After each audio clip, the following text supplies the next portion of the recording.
नमस्कार। ओडिशार अगणित दर्शक मानकु भास्कर चैनल माध्यम रे 79तम स्वाधीनता दिवस उपलक्षे अनेक अनेक शुभेच्छा और शुभकामना। दर्शक बंधु, ये जो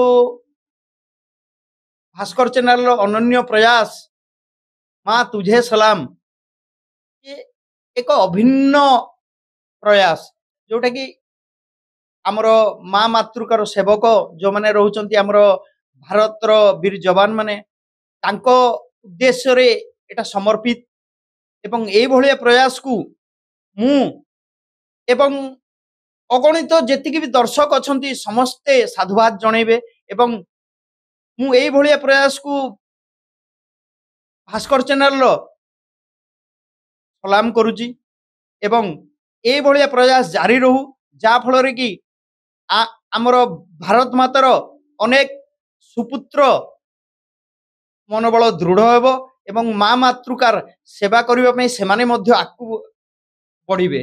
सेइत पई भास्कर चैनल को ये जो प्रयास करिची माँ तुझे सलाम, सेइत पई अनेक अनेक धन्यवाद एवं सलाम जणाउची। जय जगन्नाथ, भारत माता की जय, वंदे मातरम।